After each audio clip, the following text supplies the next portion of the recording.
World Women is extraordinary because I think it's really a space where all of us who are creative, optimistic, have an imagination of a different world and the courage to speak out and act out what we want are coming together across not only political activism but the arts and the theater and so forth. And it's just, I think this is going to go so big and it's going to go global. And it's, as I said earlier yesterday, it's the Olympics of the peace. I think it's going to be something huge.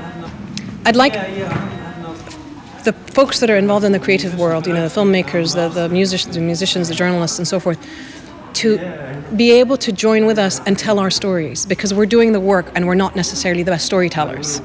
But we really need their support to understand what it is that we're doing and how we're doing it. And we need to learn from them in terms of the power of creativity and the power of humor and satire and music and so forth to convey a certain message out, because I think that we're all actually representing the silent majority out there. I think that this space is somewhere where those of us who are willing to speak out don't speak just for ourselves, we're actually speaking for a silent majority. So if we combine it, it's going to be extraordinarily powerful.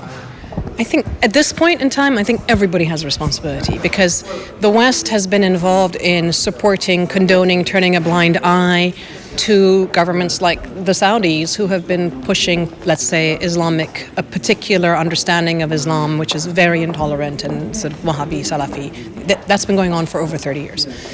They've enabled it. They've pushed out, or they have chosen not to listen to the voices on the ground in places like Iraq and Afghanistan, who were the voices of moderation and imposed their certain perspective. But I also think that at some point, our own governments, wherever they are, have to take responsibility as well. I'm very tired of people complaining or saying, well, the human rights record of the United States is bad, so what do you expect of us, in Iraq or Afghanistan or wherever it is. My response to them is human rights comes from our region. The Cyrus Cylinder that talks about allowing people to be tolerant and accepting of multiple religions and identities comes from the Middle East. And so why shouldn't we be the leading lights of human rights and diversity and pluralism, which has been part of our history for thousands of years? Why do we have to wait for the West?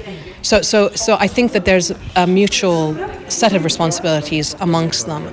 And frankly, at this point, I really don't care who's responsible for where we are. It's where we're going. And that's where I want these folks to pay more attention. If I wanted to sort of reflect specifically on the West's role, I think that the weapon sales is, and the spread of Western, weaponry is definitely a problem. And also their neoliberal economic policies, it's like extreme capitalism, because they have been spreading a particular version of, how society should be run, which isn't the way they ran their own societies. They when you say that people should pay for schooling and that healthcare isn't, health clinics and so forth, that was starting in the 70s and they stopped it in the 80s.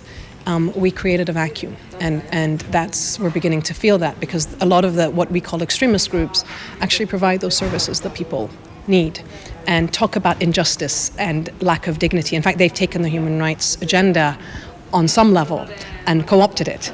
And so that's another part of it that I think the West really needs to reflect on, that we need to revisit how we look at the world in terms of social and economic development and make it more focused on what people on the ground actually need.